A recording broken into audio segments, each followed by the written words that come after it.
घुटना, कंधा या कमर, चाहे जैसा हो दर्द, डॉक्टर ऑर्थो आपको देता है दर्द से पूरी आजादी, एक भरपूर जिंदगी।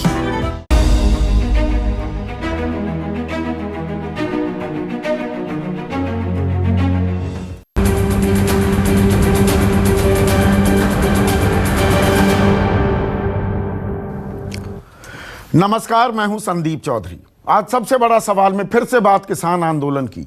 102 दिन हो गए हैं आज इस आंदोलन को, और ये मैंने पहले भी कहा है, अब ये एक आंकड़ा मात्र रह गया है क्या कि आंकड़ा रोज गिनवा दो, आज 99, आज 100, आज 101 और अब 102वां दिन हो गया है आंदोलन को। लेकिन समस्या का हल निकलता नहीं दिख रहा है। राजनीतिक आरोप प्रत्यारोप ज्यादा हो गए हैं, राजनीतिक दखल ज्यादा होता जा रहा है, आंदोलन को भी राजनीतिक अब बताया जाने लगा है। कल देश के कृषि और किसान कल्याण मंत्री नरेंद्र सिंह तोमर दिल्ली में थे, और दिल्ली में उन्होंने क्या कहा? उन्होंने कहा कि लोकतंत्र में असहमति का अपना स्थान है, अपनी जगह है, विरोध की अपनी जगह है, मतभेद भी अहम होते हैं। लेकिन उन्होंने एक सीधा सवाल पूछा। सवाल ये कि जिस तरह से ये आंदोलन चल रहा है, वो आंदोलन किस तरह से किसान का भला कर सकता है? इस पर कोई बात करने को तैयार नहीं। यानी कि आंदोलन से किसानों का भला नहीं हो रहा है, ये नरेंद्र सिंह तोमर कह रहे हैं। किसान कह रहे हैं कि ये कानून जो सरकार ने बनाए हैं, इनसे किसानों का भला नहीं होगा। तो मतलब दो आप अलग अलग चश्मे से एक समस्या को देख रहे हैं या उसे देखा जा रहा है। लेकिन बातचीत ठप है। 12 दौर की बातचीत हुई, लेकिन कुछ नहीं निकला। 22 जनवरी को यह बातचीत हुई थी। 30 जनवरी को प्रधानमंत्री नरेंद्र मोदी ने कहा कि नहीं, बातचीत के दरवाजे तो पूरी तरह से खुले हैं, एक फोन कॉल की दूरी है। लेकिन वो फोन कॉल नहीं आया है। पूरा फरवरी बीत गया और आज 7 मार्च है। तो रास्ता कैसे निकलेगा? या ये कह देने भर से एक और अहम और बहुत ही गंभीर आरोप लगाया है कृषि और किसान कल्याण मंत्री ने। वो कहते हैं किसानों का हित करके अपने राजनीतिक मंसूबे पूरे करना ठीक नहीं। आरोप लगा रहे हैं संयुक्त किसान मोर्चा पर वो राजनीतिक मंसूबे पूरे कर रहे हैं। यह हकीकत है या यह पीड़ा है सरकार की, बीजेपी की, कि अब किसानों ने ऐलान कर दिया है कि 5 राज्यों में जो चुनाव होने वाले हैं और अब चुनावी प्रचार प्रसार शुरू हो गया है, तो वो पश्चिम बंगाल हो, असम हो, तमिलनाडु हो, केरला हो या पुडुचेरी, वहां पर प्रचार प्रसार करेंगे। बीजेपी अपना कर रही है, किसान कह रहे हैं हम इन कानूनों में क्या क्या गलतियां हैं, त्रुटियां हैं, यह विष का प्याला, जहर का प्याला क्यों है किसानों के लिए, यह बताएंगे। और साथ ही साथ ताल ठोक रहे हैं कि बीजेपी को वोट मत दो, किसी को भी वोट दो, बीजेपी को वोट मत दो, यह भी कहेंगे इन राज्यों में जाकर। तो लोकतंत्र में, प्रजातंत्र में सबका हक है, आपका मेरा हक है कि हम बटन दबाते हैं तो राजनीतिक राय जाहिर करते हैं ना। किसान अगर राजनीतिक राय जाहिर कर रहे हैं तो सरकार को पीड़ा हो रही है, या दरअसल यह जो आंदोलन है यह अपनी दिशा से भटक गया है, राजनीतिक अखाड़े में घुस गया है, जबकि सवाल किसानों के हित का है, इन कानूनों का है। तो आंदोलन क्या दिल्ली के बॉर्डर पर ही टिके रहते तो यह सरकार को सूट कर रहा था क्या? कहा यह भी गया कि नहीं, अब बॉर्डरों से किसान हट गए हैं तो कमजोर पड़ गया आंदोलन। लेकिन रैलियां हो रही हैं, महापंचायतें हो रही हैं, आज प्रियंका गांधी वाड्रा भी कर रही हैं, जयंत चौधरी भी कर रहे हैं, राजनीतिक लोग तो घुसे हैं। लेकिन संयुक्त किसान मोर्चा के लोग भी देश के अलग अलग हिस्सों में पंचायतें कर रहे हैं और भीड़ भी आ रही है। साथ ही साथ एक चरणबद्ध तरीके से 5 मार्च को गुलबर्गा से, कर्नाटक के गुलबर्गा से एमएसपी दिलाओ अभियान की शुरुआत हुई। कल 6 तारीख को केएमपी पर जाम किया गया, वो शांतिपूर्ण तरीके से जाम रहा। 8 तारीख को किसान दिवस मनाया जाएगा। 12 तारीख को पश्चिम बंगाल में दखल दिया जाएगा। तो राजनीतिक लड़ाई में जो ये आंदोलन तब्दील होता दिख रहा है या तब्दील करने की कोशिश की जा रही है, उससे समस्या का हल निकलेगा या किसानों का हित होगा, या ये आंदोलन देश के हित में नहीं है? इस पर हम चर्चा करेंगे। पहले नरेंद्र सिंह तोमर का बयान सुनिए। यह मानता हूं कि लोकतंत्र में असहमति का अपना स्थान है, विरोध का भी अपना स्थान है, मतभेद के भी अपने महत्व हैं, लेकिन क्या विरोध इस कीमत पर किया जाना चाहिए जो देश का नुकसान करे? आज जो आंदोलन चल रहा है वह आंदोलन किस तरह से किसान का भला कर सकता है, इस बात पर कोई बात करने को तैयार नहीं है। तो देश का नुकसान किया जा रहा है, ये नरेंद्र सिंह तोमर कह रहे हैं। नुकसान कौन कर रहा है, इस पर आगे बढ़ूं उससे पहले आज का सबसे बड़ा सवाल, किसान आंदोलन से देश का नुकसान हो रहा है और आंदोलन के जरिए राजनीतिक मंसूबे साध रहे हैं किसान नेता। चर्चा में मेरे साथ एक ऐसा पैनल, सब किसानी से जुड़े हैं, लेकिन उनके अलग अलग नजरिए भी हैं और कुछ बातों में वो आम राय रखते हैं, राजनीतिक विचारधारा मुख्तलिफ होने के बावजूद। मेरे साथ बीजेपी के किसान मोर्चा के उपाध्यक्ष नरेश सिरोही, प्रमोद चौधरी हैं, भारतीय किसान संघ जो आरएसएस से जुड़ा संघ है उसके वरिष्ठ नेता हैं, दो किसान नेता युद्धवीर सिंह और अभिमन्यु कुहाड़। अभिमन्यु युवा चेहरा हैं, इस आंदोलन के किसी परिचय के मोहताज नहीं है, और डॉक्टर दर्शन पाल भी इस चर्चा में जुड़ेंगे। तो युद्धवीर सिंह, आप देश का नुकसान कर रहे हैं इस आंदोलन से, ये कृषि मंत्री कह रहे हैं जिनके साथ आपने 12 दौर बातचीत की। देखिए, ये बहुत ही मतलब आसान आरोप है, किसी पे भी लगाया जा सकता है। कृषि मंत्री जी एक ऐसे पद पे बैठे हुए हैं जो किसानी से जुड़ा, जो देश के, वो सिर्फ कृषि मंत्री नहीं है, कृषि और किसान कल्याण मंत्री भी हैं। देश के 60% लोगों को रोजगार देता, 60% लोगों को रोजगार देता। इतना बड़ा मतलब एक क्षेत्र है वो। आज कल्पना करें इस देश की, जो जिस हम उसकी बात करते हैं, इंडस्ट्रियल की बात करते हैं, 17% रोजगार देती है कुल देश में, 17%। एक वो क्षेत्र जहां 60% लोगों को रोजगार दिया जाता, उनको हल्के में लिया जाए। उनका स्वागत करने के लिए आपने जो रेड कारपेट बिछाया था जीटी रोड पे, वो देश ने देखा है पूरे तौर पे। इस तरह का अमानवीय जो व्यवहार किसान के साथ किया गया, जिसमें कीले भी थी, कटीले तार, मतलब 10 फुट गहरी खाई खोदी गई थी। दिल्ली में हमने बहुत प्रदर्शन किए हैं। इन्होंने, ये सिरोही जी बैठे हैं, ये भी इनका भी अनुभव है। इनको बताओ, जब हम दिल्ली के लिए चलते हैं, कब रोका गया हमको दिल्ली से बाहर? कोई इंसिडेंट इस देश के आजादी के इतिहास में नहीं है कि कोई मूवमेंट चले दिल्ली के लिए और उसको बीच में उसके लिए खाइयां खोदी जाएं, कटीले तार लगा दिए जाएं। तो ये तो इन्होंने हमारा स्वागत किया था, ये इनकी मानसिकता। पर कृषि मंत्री कह रहे हैं ना, असहमति की अपनी जगह है, विरोध का स्थान है, मतभेद भी अहम है, लेकिन आप इनका इजहार करते हुए देश का नुकसान करने पर अब उतारू हो गए। देश का नुकसान तो कृषि मंत्री कह रहे हैं, हम ये कह रहे हैं कि पूरी तौर पे देश का नुकसान तो उस दिन होगा जिस दिन कृषि क्षेत्र को बर्बाद कर देंगे। ये कानून अगर इनको ना रिपील किया गया और ये कानून इस देश में लागू हुए तो ये देश बर्बादी के कागार पे होगा। इस देश का 60% आदमी बेकार और बेरोजगार होके इन शहरों में आके लोगों को नोचेगा। कहाँ जाएगा वो? ये इसकी कितनी, ये कोई यूरोप का देश नहीं है जिसकी करोड़, 2 करोड़, 5 करोड़ की जनसंख्या, 2%, 4%, 5% लोग किसानी करते हैं। 135 करोड़ का मुल्क और अधिकांश लोग कृषि क्षेत्र से जुड़े हुए हैं, उनको बेरोजगार करके वो वहां पे। आंदोलन से किसान का भला क्या है, ये पूछ रहे हैं कृषि मंत्री। आंदोलन से किसान का भला ये है कि ये जो एग्जिस्टिंग सिस्टम है, जो मौजूदा सिस्टम है, इसके माध्यम से हम अपनी गुजर बसर कर रहे हैं, अपने गाँव में अपना काम चला रहे हैं। हमारी बड़ी बेसिक सी मांग है कि ये धरती, जमीन हमारे हाथ से ना निकले और हमारी फसलों की कीमतें मिल जाएं। संजीव बालियान कह रहे हैं कि नहीं, कोई किसी की जमीन पर कब्जा हुआ, कोई अगर कॉर्पोरेट घराना जमीन हथियाएगा किसान की, मैं इस्तीफा दे दूंगा। ये राजनीतिक भाषा। अगर कब्जा हुआ तो क्या करेंगे? उसके बाद क्या करेंगे? बोले मैं क्या कर सकता हूँ। यही जवाब होना ना, बाद में जो जवाब आने वाला उसका भी हमको पता। ये तो मतलब एक अनुभवहीनता है उनकी, जो वो बात कर रहे हैं, जिस चीज को वो समझते नहीं। अमेरिका और यूरोप का इतिहास उठा लो आप, अमेरिका और यूरोप में भी किसानों की संख्या इतनी ही थी जितनी हिंदुस्तान में है। गांव के गांव खाली पड़े हैं। मैं बहुत जगह में गया हूं, गांव के गांव खाली पड़े हैं।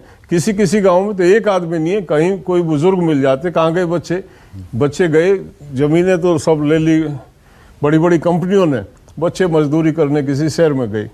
10%, 15%, 20% लोग रूरल में रहते हैं, इस 80% लोग शहर में रहते हैं। वहाँ चल जाता, छोटी जनसंख्या के मुल्कों में ये शायद चल जाता हो। हालांकि जो स्लो डाउन आया था, पूरा यूरोप बर्बाद हुआ था उस टाइम पे। हिंदुस्तान इसलिए बचा था, स्लो डाउन का पता भी नहीं स्पेन चला। ने तो कानून बना दिया, लागत से नीचे अगर खरीदी हुई तो 9 करोड़ से लेकर 90 करोड़ तक के जुर्माने का प्रावधान कर दिया गया है। नहीं, 90 लाख से 9 करोड़ तक का, 90 करोड़ नहीं। अब देखो इस आंदोलन का प्रभाव, दुनिया तो इस आंदोलन से सीख रही है, इसको ग्रहण कर रही है, इसकी अच्छी चीजें ले रही है। यूरोप के किसानों ने ग्रहण किया, वो कभी ट्रैक्टर से आंदोलन नहीं करते थे, आज यूरोप में ट्रैक्टरों से आंदोलन हो रहे हैं। आंदोलन से देश का नुकसान कैसे हो रहा है? देखिए, आंदोलन तो अब से नहीं है, आंदोलन तो हमेशा से होते रहे और कृषि के क्षेत्र में तो बहुत हजारों साल से आंदोलन होते रहे। तो मैं ये नहीं मानता हूँ कि आंदोलन से नुकसान होता है। आंदोलन एक स्वाभाविक प्रक्रिया है, जैसे आपको बुखार आता है या कोई और बीमारी से ग्रस्त हो जाते हैं, या जब समाज में कोई त्रास होता है तो उसके नहीं, कृषि मंत्री कह रहे हैं ना देश का नुकसान हो रहा है। कृषि मंत्री जो किसी और इससे किसान का भला कैसे है, कोई इस पर बात नहीं लेकिन संदीप जी, ये एक स्वाभाविक प्रक्रिया है समाज की। जैसे एक आम आदमी को बुखार होता है, ऐसे ही समाज में भी एक जब त्रास होता है तो आंदोलन उठ खड़ा होता है। हम लोग तो आंदोलन से जुड़े रहे, हमें पता है कि धीरे धीरे आंदोलन पनपता है और आंदोलन होता है। लेकिन मेरा कहना यह है कि आंदोलन की परिणति जो है वो सुखद होनी चाहिए। आपस में बातचीत करके, बैठ के। कौन करेगा बातचीत? नहीं, दोनों पक्षों को बैठ के। और दूसरी बातचीत के लिए तैयार नहीं है। बातचीत संदीप जी, बार-बार एक सेकंड मैं इनसे पूछ लेता हूं। हम बार-बार ये कह रहे हैं कि सरकार बुलाए तो रात को बुलाए, तो रात को भी जाके बात करने के लिए तैयार हैं। तो लेकिन कौन बुलाएगा? सरकार को बुलाना नहीं चाहिए? नहीं, बिल्कुल बुलाना चाहिए, बिल्कुल बुलाना चाहिए। मैं तो इसका पक्षधर हूँ, हमेशा से ये कहता रहा हूँ संदीप जी। आपके हर शो पे मैंने ये कहा है कि सौहार्दपूर्ण संवाद हम लोगों को करते रहना चाहिए। हो गया बातचीत हुए, नहीं ये गलत है, ये संवाद तो जारी रहना चाहिए, इसमें कहीं कोई दो राय नहीं है। दूसरी बात, बहुत सारी जैसे सरकार कहती है कि इसमें काला क्या है, ये कहते हैं इसमें सफेद क्या है। हमारे अलग अलग चश्मे हैं, इन चश्मों को उतारो और वास्तविकता देखो कि उसमें वास्तविकता क्या है। हम उस पर बैठ के अगर बात कृषि मंत्री ने कल बोला कि आज उत्पादकता को गति देने के साथ साथ फसल प्रबंधन करना और किसानों की आय बढ़ाना हमारा सबसे बड़ा ध्येय है। अब मैं, क्योंकि आप लगातार किसानी मुद्दों पर सरकार को सलाह देते रहे हैं, मुझे 2012 का अरुण जेटली का, जब नेता प्रतिपक्ष राज्यसभा में थे, वो बयान ध्यान आता है। अभी यूरोप के और अमेरिका के किसानों की बात कर रहे हैं कि गांव के गांव खाली हो गए, 2-2% लोग रह गए किसानी में। यही बात, ये आशंका 2012 में जाहिर की थी, जब एफडीआई इन एग्रीकल्चर की भी बातें होने लगी थी कि भाई ये बड़ी बड़ी कंपनियां, ABCD 4 बड़ी कंपनियां है ना संदीप जी, बुंग, करगिल, डेफ्रस, कि ये पकड़ लेते हैं किसानों से औने पौने दांव पर ये माल खरीदते हैं। उस वक्त अमेरिका प्रतिदिन 6,000 करोड़ रुपए की सब्सिडी देने को मजबूर था कि उनकी जेबें बहुत भारी हैं, बहुत गहरी हैं, हमारी तो है नहीं ना। संदीप जी, मैं उससे अगली बात कह रहा हूं। अरुण जेटली जी ने कैनकुन की बैठक में, युद्धवीर जी यहाँ बैठे हैं और पूरा देश इस बात को जानता है कि अरुण जेटली जी ने कहा कि भारत के लिए कृषि जीवन पद्धति है, व्यापार नहीं है। तो आप व्यापार करना सिखा रहे हैं, वो वही तो दिक्कत है। जो कृषि मंत्री जी ने कहा है कि भारत की कृषि पद्धति कैसी होनी चाहिए, हम यूरोप की कृषि पद्धति को नहीं अपना सकते। उनका तरीका अलग है, उनके लोग वहां आबादी का बोझ कम है, हमारे पास आबादी का बोझ ज्यादा है। हमें अपनी आबादी को खिलाना है। अभी हम 84-85 करोड़ लोगों को हम अभी देश के मतलब इतनी किसके जरिए खिला रहे हैं? नहीं किसान के एक मिनट, FCI में होता है ना, ये भी बड़ा दुर्भाग्य है। वो उत्पाद स्टोरेज का होती है, FCI को तो डिसमेंटल करने की बात कर रहे हैं। आजादी के 70 साल 75 साल अगर हम 85 करोड़ लोगों को ऐसे दान में खिला रहे हैं, ये भी कोई अच्छी बात नहीं है। तो हमें ज्यादा से ज्यादा लोगों को रोजगार देना है। पहले हमें तय करना है कि भारत की कृषि पद्धति कैसे हो। खेती से हटाना है। नहीं, खेती से हटाना। शांता कुमार कमेटी रिपोर्ट का कहना है ये। साहब, खेती से कितना कहना है ना कि नहीं हटाना है, लेकिन कितना हटाना है कि जो खरीदी है हटाना है 60% हो रही है, वो 40% पे ले आओ। फूड सब्सिडी 30,000 40,000 करोड़ कम हो जाएगी। संदीप जी, चौधरी चरण गलत बयानी तो नहीं कर रहा आप सही है। चौधरी चरण सिंह कहते थे कि एक परिवार के लिए 5 एकड़ कम से कम और अधिक से अधिक तक 25 एकड़ जमीन होनी चाहिए ताकि उस परिवार का गुजारा हो जाए। तो इतने बीच के लोगों को हमको इस खेती में रखना है, उस बाकी के लिए वैकल्पिक व्यवस्था तैयार करनी है। चाहे उस फूड प्रोसेसिंग इंडस्ट्री पे जाए, चाहे वो मार्केटिंग में जाए, या उनके बच्चे फौज में जाए या नौकरी में जाए। किसानों को समझाना था कि सीधा कानून बनाना नहीं, सीधा कानून नहीं बनाना चाहिए। एकदम परिवर्तन नहीं होना चाहिए। परिवर्तन धीरे धीरे होता है, मानसिक तैयारी के साथ होता है। और मैं एक बात बताऊं, जो युद्धवीर जी ने कहा जमीन कोई छीन लेगा, मुझे नहीं लगता है। मैं इन बात से इत्तेफाक नहीं करता हूं कोई इस देश में किसान की जमीन छीन सकता है। इसकी ताकत अभी किसी आप मेरी बात को गलत समझ नहीं। देखिए, जमीन जबरन नहीं छीनी जाती है। जब निरंतर घाटे में जाती है खेती, निरंतर। आज आपने प्रधानमंत्री जी ने दावा किया 2022 तक आय को दुगना कर देंगे। आय दुगनी कब होगी मुझे नहीं पता, लेकिन प्रधानमंत्री जी के कहने के बाद 2,000 रुपये प्रति एकड़ का खर्चा बढ़ गया। बिजली बढ़ी है, खाद बढ़ा है, दूसरी चीजें बढ़ी है, 2,000 रुपये का खर्चा बढ़ गया। तो जब उसको मिल नहीं रहा है, उसका प्रॉफिट उसे नहीं मिल रहा है, वो घाटे में जा रहा है, तो निश्चित दो तरीके होते हैं छीनने के। एक तो ये होता है स्नेच कर दिया, आपसे छीन ली। एक तरीका ये होता है आपको मजबूर कर दिया गया। तो इस तरह का वातावरण खड़ा कर दें, उसको इतना घाटे में डाल दें, उसको लागत पे, जो हमें एमएसपी की बात कर रहे हैं। आप हमारे साथ आंदोलन में रहे, सुनो जी, आंदोलन में रहे, बहुत दिन हमने आंदोलन किया और हम ये कहते थे सीएससीपी का जो फार्मूला है उससे कीमतें मिलती नहीं है, इसको ठीक किया जाए। ये आपके भी शब्द हैं। आप और हमने विसंगतियां उसमें आज भी बहुत है। आज देखो, विडंबना ये है, हम ये कह रहे हैं कि सीएससीपी जो दे रही है कम से कम वो दे दो। इतना असहाय हमको कर दिया है इस व्यवस्था ने। और उस पे भी हमको अगर गारंटी नहीं दी जा रही तो जमीन तो छिनेगी। जब निरंतर घाटे में होगी, मेरी कोई जबरन नहीं छीनेगा, मेरे हालात बन जाएंगे, मुझे बेचनी पड़ेगी। बिल्कुल, हमको ये कहना चाहिए कि कृषि को हम लाभकारी कैसे बनाएंगे, उस पे हमको बात नहीं, जबरन की भी बात नहीं। और जबरन मैं एक चीज और जोड़ दूं, देखिए आलू प्याज वो 1000 उदाहरण सामने आ चुके हैं, गुजरात में, मध्य प्रदेश में, पंजाब में भी, कि वो बोने के लिए कॉन्ट्रैक्ट फार्मिंग जो होती है कि कंपनी के साथ करार किया और आपकी फसल हो गई और वो फसल कंपनी ने खरीदी नहीं और किसान ने कुछ इधर उधर करने की कोशिश की, पता लगा किसान पर 1-1 करोड़ 10-10 करोड़ के दावे ठोक दिए गए। ये हो रहा है ना, गुजरात में हुआ उस तरह। हाँ, मध्य प्रदेश में भी आई। हम लोगों ने उनकी लड़ाई लड़ी, युद्धवीर जी साथ थे, सब लोग साथ। मुझे एक चीज बताइए, जो ये कहते हैं ना कि आंदोलन किसान आंदोलन देश के हित में नहीं है। बजट बनता है हर साल, नरेश सोरोई साहब, आप भी उस प्रक्रिया में अपने सुझाव देते हैं।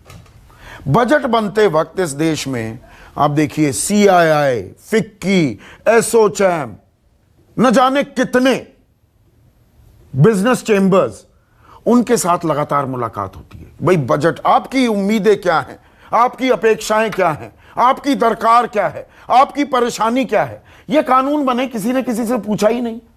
कॉर्पोरेट से सारी चीजें पूछे जाएंगी, तभी वो हर बजट को 8-9 नंबर देते हैं। किसानों के बारे में कानून बन रहे हैं, किसानों से नहीं पूछा जाएगा, और वो पूछने लगे तो कहा जाएगा ये देश हित में नहीं है। नहीं, पूछा जाना चाहिए। और हमने तो हमेशा कहा है और आज भी हम कहते हैं कि कोई भी कानून बनाने से पहले इस देश के किसान को आप इग्नोर नहीं कर सकते, आपको पूछना ही पड़ेगा। आज जो देश में इस तरह का आंदोलन अगर दिखाई दे रहा है तो उसका परिणाम ये है कि जो ब्यूरोक्रेसी ने जिस ढंग से अपने इन कानूनों को लागू करा है, अगर हम लोगों से पूछते हैं तो हम सबको साथ बिठा के सलाह देती है ना। मैं इसी बात पे जवाब दूंगा। सत्ता परिवर्तन होता है, व्यवस्था परिवर्तन नहीं होती है। मैंने सरोई जी बैठे हैं, CII का जो आपने जिक्र किया, जब भी प्री बजट डिस्कशन होती थी 10 साल तक लगातार कांग्रेस के शासन में एक व्यक्ति जाता रहा जिसको CII पेड था, वो उसे भेजती थी सो कॉल्ड किसान नेता। 3 साल हो गए जब सरकार बने, 3 साल वो फिर वही जा रहा था आदमी। ये हमारे बीजेपी के बड़े नेता हैं, उपाध्यक्ष रहे किसान मोर्चे के, मैंने इनसे सवाल किया, हमको ना बुलाएं, हम तो संगठन के सोशल मूवमेंट के लोग हैं, लेकिन आपको तो बुलाना चाहिए था, आप इनको नहीं बुलाया गया। किसानों की बात में किसानों से नहीं पूछा जा रहा है। दर्शनपाल, क्या ये सबसे बड़ी अभी समस्या है?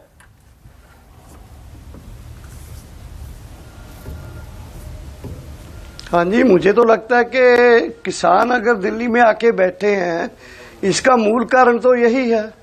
बल्कि किसानों को उस समय उनके लिए 3 कानून लाए गए जब पूरा देश कोरोना लॉकडाउन में एकदम अपने घरों में बंद था। उस समय किसान अपने गेहूं की फसल की कटाई की तैयारी कर रहे थे, और उस समय किसान जहां एक तरफ अपने परिवार के साथ कोरोना लॉकडाउन का मुकाबला कर रहे थे, उसी मुझे याद है पंजाब में गेहूं की फसल पकने के समय बहुत मौसम भी खराब हो गया था, और उस समय गेहूं की फसल का नुकसान भी हुआ। सरकार ने उस समय गेहूं की फसल के ऊपर कीमत के ऊपर कटौती तो लगा दी, लेकिन ऐसा नहीं सोचा कि आपके बारे में कुछ कानून हम बनाने जा रहे हैं, चलो किसानों से कोई बात कर लिया जाए, ड्राफ्ट के समय कर लिया जाए, ड्राफ्ट बनाते कर लिया जाए। तो ये जो वैसे तो पंजाब के हम लोग ये भी उठा रहे हैं कि पंजाब ये खेती सेक्टर जो है, कृषि जो है, कृषि और कृषि का मार्केटिंग जो है, ये स्टेट सब्जेक्ट है। मतलब किसानों को तो छोड़ो, स्टेट को नहीं पूछा गया। तो ये जो इतनी बड़ी अनकॉन्स्टिट्यूशनल अनडेमोक्रेटिक जो तरीका है काम करने का, एक्चुअली इस देश में केवल किसानों को नहीं, बहुत सारे वर्गों को परेशान कर रखा है सरकार ने। लेकिन डॉक्टर दर्शनपाल, तो अभी मजबूरी में जब डॉक्टर दर्शनपाल, कृषि मंत्री क्या बोले कल? वो ये कह रहे हैं कि कृषि मंत्री होने के नाते, किसान कल्याण मंत्री होने के नाते, मैंने 12 बार लंबी बातचीत की है किसान नेताओं से, यानी कि आपसे, युद्धवीर सिंह से, अभिमन्यु कुहाड़ से। संशोधन लाने के लिए सरकार तैयार हो गई, 1.5 साल तक स्थगित करने के लिए तैयार हो गई। लोकसभा राज्यसभा में हमने अपना पक्ष रखा। राष्ट्रपति के अभिभाषण के दौरान घंटों तक किसान संगठनों की दिक्कतों के बारे में चर्चा की, तो रास्ता नहीं निकलता, क्योंकि आप लोग जिद पर अड़े हुए हैं। सरकार कह रही है आपकी जिद है, हम तो हर बार बातचीत कर रहे हैं, सदन में बात कर रहे हैं, विज्ञान भवन में बात कर रहे हैं।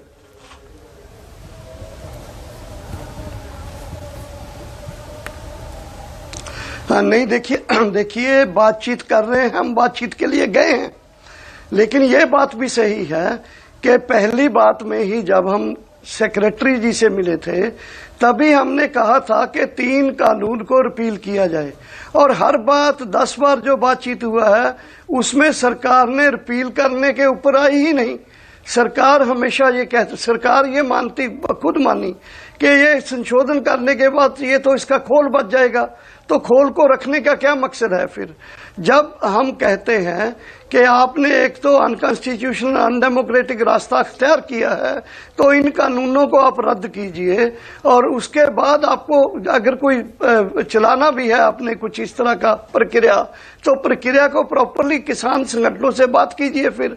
तो ये जो हमारा स्टैंड जो है, इसको सरकार बोल रही है जिद्दी है, तो मैं अगर बोलूं कि सरकार जिद पर अड़ी हुई है, सरकार हठधर्मी पर अड़ी हुई है, तो ये एक दूसरे पर आरोप प्रत्यारोप बिल्कुल ठीक बात है। प्रमोद चौधरी, ये किसान, एक सेकंड सर, प्रमोद चौधरी, ये किसानों की जिद है या सरकार हठधर्मिता पर अड़ी हुई है कि हमने बना दिया बस यही है रास्ता? अभी तो एक बात जरूर है कि पूरे सभी को अपनी अपनी जिद तो छोड़ ही देनी चाहिए। मुझे एक चीज समझ में नहीं आ रही है, हम जो बार बार जो हम बात कर रहे हैं, हम यानी किसान जो बात हम कर रहे हैं, मैं भी किसान हूं, कि ये तीनों बिल आ जाएंगे तो बिल्कुल कहर बरसेगा, तो अभी उसके ऊपर तो कोई चर्चा हुई नहीं है। और अगर आज तो ये लागू नहीं है तो कायदे से तो आज स्वर्ग होना था, अभी तो ये लागू हुआ भी नहीं है। लेकिन पिछले कई वर्षों में हम देखेंगे 3 लाख से ऊपर किसानों ने आत्महत्या कर ली। पंजाब में भी आत्महत्याएं हुई हैं, महाराष्ट्र में आत्महत्याएं हुई हैं।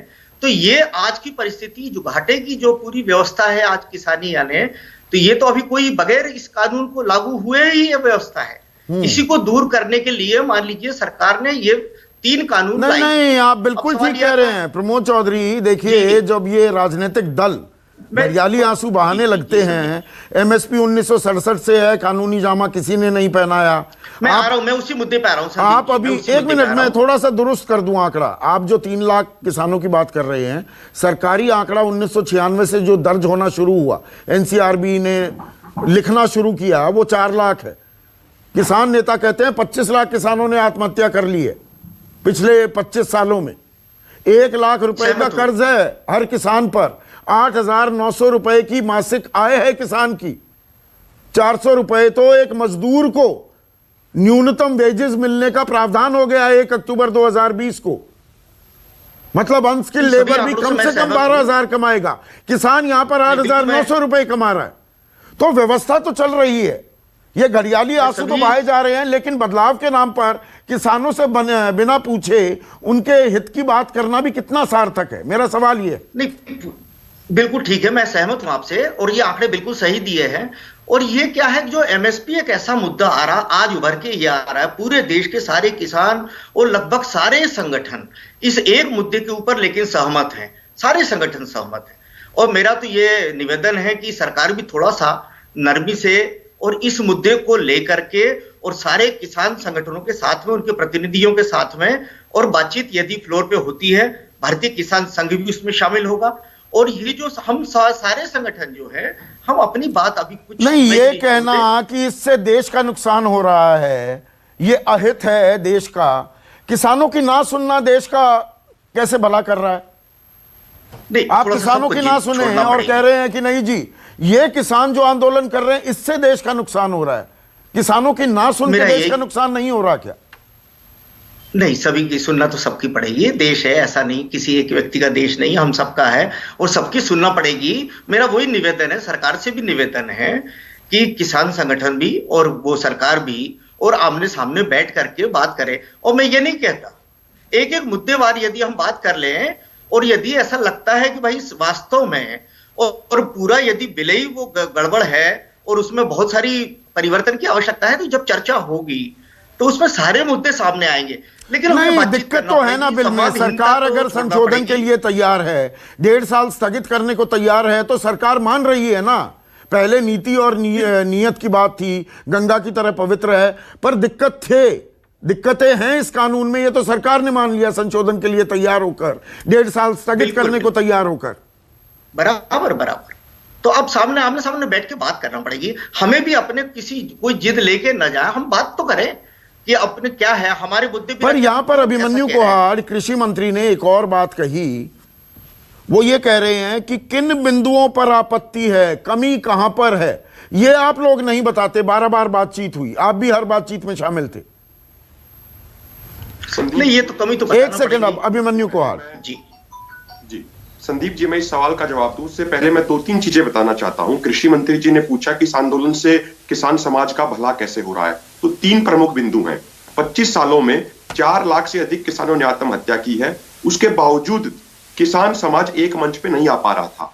इस आंदोलन के जरिए सभी किसान संगठन जो अलग अलग विचारधाराओं के हैं, अलग अलग क्षेत्र से, अलग अलग धर्मों से, अलग अलग जातियों से, सारे के सारे किसान एक मंच पे आ गए हैं। 100 से अधिक दिन हो गए हैं, सारे के सारे एकजुट हैं। ये सबसे पहली अचीवमेंट है इस आंदोलन की। दूसरी अचीवमेंट ये है, जिन राज्यों के किसानों ने कभी एमएसपी शब्द सुना भी नहीं था, वो भी आज एमएसपी की डिमांड कर रहे हैं, एमएसपी के लिए आंदोलन लड़ रहे हैं। उनको भी ये मालूम चल गया है कि भाई यदि पिछले 17 सालों में उचित एमएसपी मिलता तो भारत के किसानों को 45 लाख करोड़ रुपए मिलने चाहिए थे। वो भी ये जान गए हैं कि 2011 में खुद प्रधानमंत्री मोदी मुख्यमंत्री के तौर पर ये कहते थे कि किसानों के लिए एमएसपी गारंटी कानून होना चाहिए। तीसरी बात संदीप जी, देखिए, पहले आंदोलन का जो एक्सपेंशन हुआ वर्टिकल एक्सपेंशन था, अब ये हॉरिजॉन्टल एक्सपेंशन हो रहा है। पहले ये पंजाब, हरियाणा, पश्चिमी उत्तर प्रदेश में ज्यादा था, अब ये साउथ में भी चला गया है, वेस्ट में भी चला गया है। और सबसे मुख्य बात, यदि आप हमारे धरनों में या पंचायतों में देखें तो पिछले 20-25 दिनों से हम एक फिनोमिना देख रहे हैं, दलित भाईचारा, मजदूर भाईचारा बहुत ज्यादा इस आंदोलन में बढ़ चढ़ के भाग ले रहा है। मेरे सवाल को घुमा गए। मेरा सवाल सीधा था, कृषि मंत्री आरोप लगा रहे हैं किन किन बिंदुओं पर आपत्ति है, कमी कहां है कानून में, ये नहीं बताते आप तो यस और नो की वो तख्ती लेकर बैठ जाते हैं कि यस नो बता दो, हटाओगे कि नहीं हटाओगे, और वॉकआउट कर जाते हैं। संदीप जी, मैं उसी चीज पे आ रहा हूं देखिए, पहला जो कानून है जो प्राइवेट मंडी खोलने की बात करता है, उसका हमने बताया कि किस तरीके से, आप देखिए मध्य प्रदेश में पिछले ई अनुज्ञा की रिपोर्ट क्या कह रही है कि जब से प्राइवेट मंडी खुली है तो जो एग्जिस्टिंग मंडी सिस्टम था उसमें से 47 मंडियां ठप हो गई हैं। 143 में 50% से कम आवक है जी। 269 में से 200 मंडियां लगभग बंद पड़ी है जी, बिल्कुल। और वहां पे मंडी कर्मचारियों को तनख्वाह देने के लिए पैसे नहीं है। अब यहां होगा क्या, आप देखिए जैसे जियो के केस में हुआ था, जब जियो ने शुरू किया तो जियो ने फ्री में इंटरनेट दिया, फ्री में कनेक्शन दिया, सब कुछ दिया, और आज जियो का सबसे अधिक महंगा प्लान है। बाकी जो कंपनीज थी बीएसएनएल, एमटीएनएल पूरे तरीके से ठप है, वोडाफोन देश छोड़ के जाने को तैयार बैठी है, अन्य कंपनियां लगातार घाटे में चल रही हैं। तो ठीक इसी तरीके से प्राइवेट मंडीज में भी ये होगा। और एक सबसे महत्वपूर्ण बात आप देखिए, जो एग्जिस्टिंग एपीएमसी सिस्टम है, उस एपीएमसी सिस्टम के तहत राज्य सरकारों और केंद्र सरकार की जिम्मेदारी बनती है कि किसान का सामान एमएसपी पर खरीदा जाए। मैं आपको याद दिलाना चाहता हूं संदीप जी, 2018 में मध्य प्रदेश के जबलपुर हाईकोर्ट ने अपने फैसले में कहा, अन्नदाता किसान समिति बना मध्य प्रदेश सरकार का जो एक केस था, उसमें कहा कि सरकार की जिम्मेदारी बनती है कि एपीएमसी मंडी के अंदर किसान की किसी भी फसल की जो पहली बोली लगेगी वो एमएसपी से कम पर नहीं हो सकती। हाँ। अब नए कानूनों में क्या हो रहा है, प्राइवेट मंडी होंगी, वहां पे नियम कानून भी प्राइवेट लोगों के होंगे, तोल काटा भी उनका होगा, और सरकार कल को ये कहेगी कि जो एक नोटिफाइड एरिया है उसमें आपकी सेल नहीं हुई है किसी एग्रीकल्चर कमोडिटी की, तो हम किस तरीके से ये सुनिश्चित करें कि आपका ये समझाया है, जैसे आप मुझे समझा रहे हैं, दर्शकों को समझा रहे हैं, उन 12 दौर बातचीत में ये समझाया गया, बिल्कुल बताया गया सरकार को। हमारे सीनियर नेता युद्धवीर जी दर्शनपाल जी बैठे हैं, मैं आपको याद डेट भी बता देता हूं, 3 दिसंबर की बैठक में ये करके बताया है। उसी के बाद सरकार ने यह कहा कि वो संशोधन करने के लिए तैयार है। संदीप जी, हम तो एक बात कह रहे हैं, किसान नेताओं की डिमांड पे सभी मीटिंग्स की वीडियोग्राफी हुई है, सभी मीटिंग्स की एक मिनट नोट की गई है। यदि सरकार को ऐसा लगता है कि हम ये नहीं बता पाए कानूनों में काला क्या है, तो वो वीडियोग्राफी पूरे देश के सामने रख दी जाए, दूध का दूध और पानी का पानी हो जाएगा। रख दी जाए ना। ये जो गोल गोल घुमाया जा रहा है, देश का नुकसान हो रहा है, आपत्ति बताते नहीं, बिंदु बताते नहीं, कमी बताते नहीं, पोल खोल कर देना सरकार इन किसान नेताओं की। युद्धवीर जी, ये बताई गई है ना बातें जो कह रहे हैं, तमाम बातें बताई गई हैं। वीडियोग्राफी को सार्वजनिक किया जाए, मिनट्स को सार्वजनिक किया जाए बिंदु पे। और मैंने स्वयं कृषि मंत्री जी को ये बताया कि हरदा में धान की जो खरीद हुई और जो व्यापारी 200 करोड़ रुपए लेके भाग गया, वो आपके मध्य प्रदेश जहां से आप चुन के आते हैं उस राज्य में हुआ है। ये पहला केस हो चुका, मतलब ये आरोप प्रत्यारोप में घुसे हुए हैं ना। हमने प्रमाण से बताया। युद्धवीर जी, मेरा एक बात और कहनी है कि ठीक है, अभी जितनी एपीएमसी मंडियां हैं, अगर हम कृषि उपज का व्यापार बढ़ाएंगे तो हमको इस दायरे को बढ़ाना पड़ेगा। ठीक है, किसानों का डर ये है कि बाजारीकरण हो रहा है, बाजार हावी हो जाएगा। देखिए, मेरा भी डर ये है, और हम हमेशा से एक बात कहते रहे हैं कि कृषि उपज का जो व्यापार है उसमें एकाधिकार नहीं होना चाहिए। कृषि की जो पद्धति है, खेती करने का जो तरीका है, उसमें ज्यादा से ज्यादा लोगों को रोजगार कैसे देना है। दूसरा, अब पूरी दुनिया में अच्छा खाने का जो है चलन बढ़ गया है, और तो एमएसपी को लीगल गारंटी क्यों नहीं की जाती है? एकाधिकार रोकने के लिए एमएसपी लीगलाइज कर दिया जाए। संदीप जी, हम लगातार ये कहते आ रहे हैं कि सरकार के दस्तावेजों में लिखा है कि बाजार की सापेक्ष मूल्य नीतियां किसानों के जबलपुर हाईकोर्ट के फैसले का उदाहरण दे रहे हैं। अरे साहब, जबलपुर को छोड़ दीजिए, आप सरकार की जो कृषि नीति है जो चतुरानंद मिश्र जी ने बनानी शुरू करी 77 से लेके, और चतुरानंद मिश्र जी के समय बनी, उसके 4थे पेज पे लिखा है कि बाजार की सापेक्ष मूल्य नीतियां किसानों के विपरीत में हैं। उस गैप को कैसे भरना है उसको हमको देखना है। एमएसपी रास्ता है क्या? नरेश सिरोही, बिल्कुल 100% एमएसपी रास्ता है, क्योंकि एमएसपी तो से क्या एक मिनट पलट क्यों रही है सरकार? हम 2011 में जब गुजरात के मुख्यमंत्री थे प्रधानमंत्री नरेंद्र मोदी, लिखी थी ना चिट्ठी, बिल्कुल लिखी थी कि स्टैट्यूटरी बनाओ, कानूनी बनाओ एमएसपी को। एक तो सिरोही जी देखो, आपने कहा कि विकल्प होना चाहिए, ये इस देश की खूबसूरती है। मंडी भी है और ट्रेडिशनल बाजार भी है, हमारे जो पारंपरिक बाजार भी हैं, वो विकल्प भी है। किसान अपना जो स्वयं स्वेच्छा से जाता है वो मंडी में जाता है, एपीएमसी में जाता है, और जिसको एपीएमसी में नहीं जाता वो बाजार में बेचता है। हर कस्बे के साथ बाजार जुड़ा हुआ है। ये सरकार नाहक चिंता मूल बात, मैं उससे संतुष्ट नहीं हूँ। आपको पता है कि आप चले जाओ झांसी के आसपास या कहीं और इंटीरियर में, जो कांटे लगे हुए हैं वो कुछ किसानों तक सीमित है, जो उसके अलावा जो लोग हैं वो गांव में बेच देते हैं मजबूरी में। तो हम कहते हैं हाट बाजार जो सरकार ने बनाया था उनको स्ट्रेंथन करना चाहिए। सरोज जी वो लिखा है उसमें, जो हमारी उसमें शोषण है, कमेटी है उसमें लिखा कि 9 किलोमीटर में मंडी एक सरकार स्थापित कर देते उसको लागू और बना देते मंडियां। किसने रोका? देश में चाहिए 40 से 45 हजार मंडी, अभी कितनी मंडी जो है? सरकार ने 22,000 हाट बाजार की बात की है उसको स्ट्रेंथन करना चाहिए था, और इससे और भी ज्यादा करना चाहिए, क्योंकि मार्केट तो बढ़ेगा और किसान का तो माल असल मुद्दे से बात को घुमाया जा रहा है क्या? राजनीतिक मंसूबे हैं जी, अब ये नेतागिरी करने लगे जी। आज तक कोई आंदोलन, आप इतने आंदोलोनों के हिस्सा रहे हैं, गैर राजनीतिक आंदोलन कितने हुए इस देश में? मुझे ये गिनवाइए। संदीप जी, किसान और मीडिया भी, हम भी लोग राजनीतिक हो गए, राजनीतिक हो गए। संदीप जी, मैं आपको बड़ा स्पष्ट कर रहा हूं, इस देश की खेती पद्धति वो मेरी आस्था का प्रश्न है।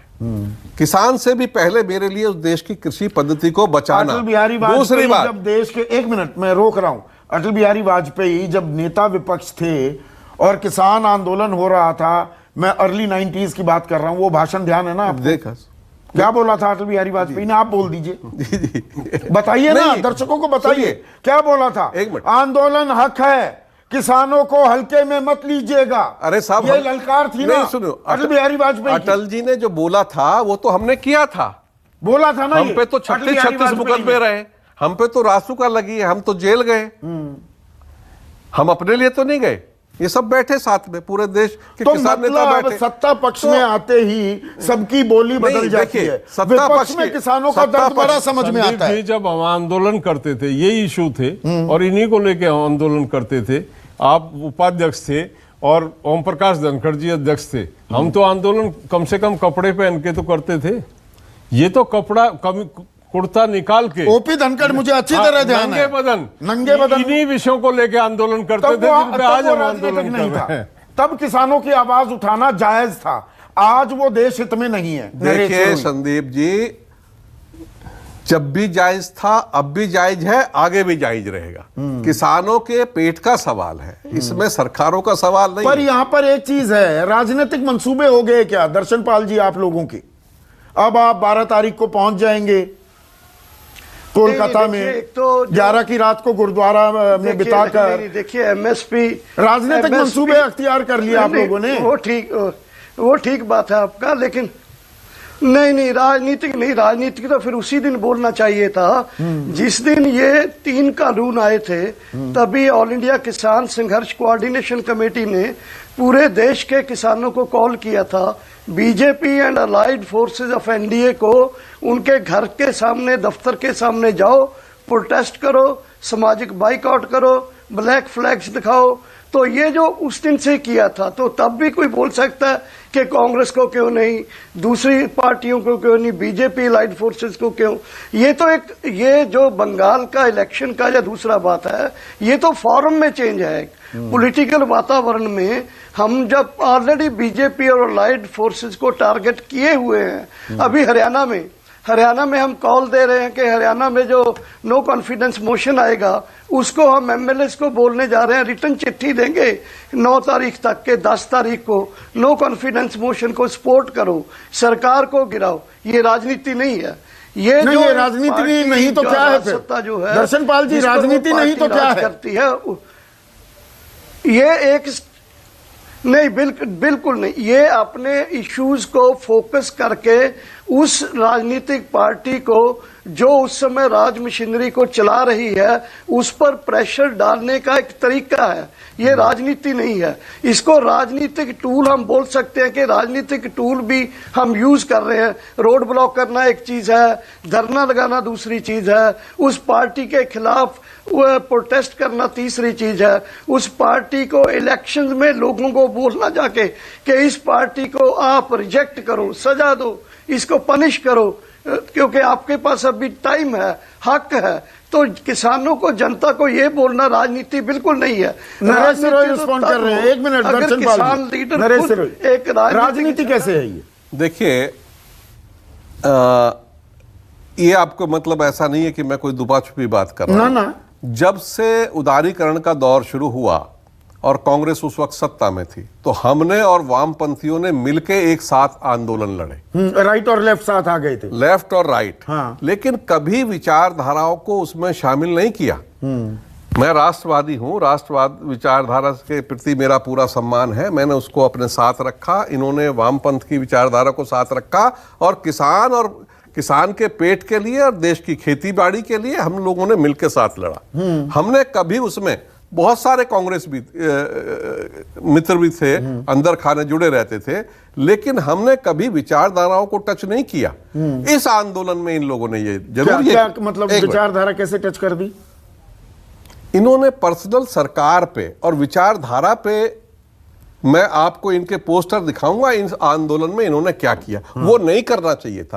आंदोलन की पवित्रता को इन्होंने कहीं ना कहीं भंग किया। मैं आपको अभी बताते हैं कि मैंने तो बीजेपी को वोट दिया था। राकेश जी अब वो कह रहे हैं कि नहीं देने की संदीप जी, इसमें कोई दो राय नहीं है कि कुछ वामपंथी मित्रों ने विचारधारा का जो वहां प्रचार प्रसार होना चाहिए था उस पवित्रता को भंग किया। दर्शन पाल जी, आप पर यह सीधा आरोप लगा रहे हैं, मैं उनको रिस्पॉन्ड करने दीजिए। विचारधारा हावी कर दी आपने। नहीं, बिल्कुल गलत है। अभी मैं, सुनिए ना, अभी मैं एक सम्मेलन से आ रहा हूं जहां गुरु ग्रंथ का पाठ करते हुए अरदास की गई है और तमाम सिख चिंतक जो हैं, सिख चिंतक उस अभी इस सम्मेलन में थे। तो विचारधारा कौन सी हो गई? यहाँ कुछ वामपंथी लोग भी हैं, सिख पंथक लोग भी हैं, मिडल जो सेकुलर लोग भी हैं। तो इसमें विचारधारा कहाँ से ऊपर आ गई? मुझे तो समझ नहीं आता सरोही जी क्यों आरोप लगा रहे हैं इस आंदोलन में। बल्कि इस आंदोलन में पूरे देश में विचारधारा, सिद्धांत और हर विश्वास एक तरफ रख के किसान संगठन इकट्ठे हुए हैं। This is first time in the history of India. Pramod Chaudhary, इतनी विचारधाराओं के लोग एक मंच पर आए। मैं आप ही का बात को आगे बढ़ा रहा हूं। एक मिनट दर्शन पाल जी, प्रमोद चौधरी, ये विचारधारा हावी हो गई, नरेश सिरोही कह रहे हैं, मान रहे हैं वो कि अलग अलग विचारधाराएं हैं, वामपंथी विचारधारा भी है, सिख के लोग हैं, अलग अलग विचारधाराएं हैं, ये मान रहे हैं दर्शन पाल। तो विचारधारा, मैं आपसे पूछने लगूं, आप राष्ट्रीय स्वयंसेवक संघ से जुड़े हैं, वो आपका प्रेरणा स्रोत है भारतीय किसान संघ का, तो आपका कोई आंदोलन भी हम आरएसएस की विचारधारा से जोड़कर देखने लगे क्या? ये कितना जायज होगा? ये देखिए कि आरएसएस का भी जो विचारधारा है, एक मिनट, बहुत क्लियर बात है। दर्शन जी, प्रमोद जी बोल रहे हैं, प्रमोद चौधरी को रखिए स्क्रीन पर। हाँ, ये एक बात तय है कि राष्ट्रीय स्वयंसेवक संघ की एक ही विचारधारा है कि देश हित के लिए, और हम लोग सब उसमें से निकले हुए लोग हैं। नहीं, ये तो सेल्फ सर्टिफिकेशन हो गई ना। देखिए प्रमोद जी, ये सेल्फ सर्टिफिकेशन हो गई। आप कह रहे हैं आपकी सोच देश हित में है, तो दर्शन पाल कहेंगे मेरी सोच भी देश हित में है, युद्धवीर कहेंगे मेरी सोच भी देश हित में है।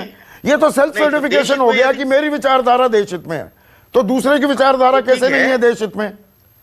नहीं, तो जो 26 जनवरी को हुआ है, ये हम लोग इससे सहमत नहीं हैं। इनको तो जेल में डालना चाहिए ना, जिसने किया। आज तक पता नहीं लग पा रहा। आज अब हम इस मोड़ पे आ गए हैं कि पूरा देश को देखते हुए, किसानों का हित देखते हुए, और मैं तो ये कहता हूं कि सरकार को भी एमएसपी एक ऐसा मुद्दा है, उसके ऊपर चर्चा शुरू करनी चाहिए, और किसानों को भी अपनी जिद की पहले तीनों बिल वापिस हो तो हम चर्चा करेंगे, इसको भी अभी रख दें। बिल्कुल, कोई बीच का रास्ता निकालना होगा, है वो बातें करें। और दूसरा ये कि अभिमन्यु कोहाड़, सर मैं I run out of time, Abhimanyu कोहाड़ 30 second में, बीच का रास्ता कैसे निकल सकता है?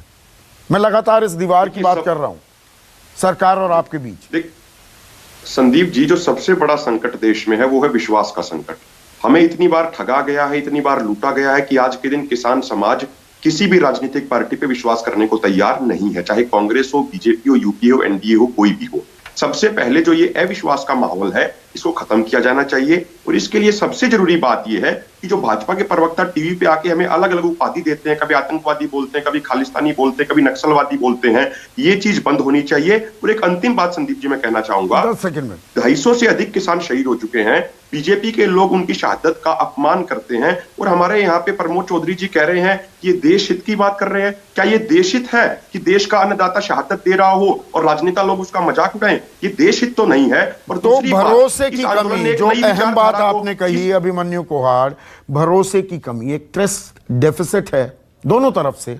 और यहां पर यह कह देना कि देश का अहित हो रहा है, या देश बदनाम हो रहा है, या देश का नुकसान हो रहा है।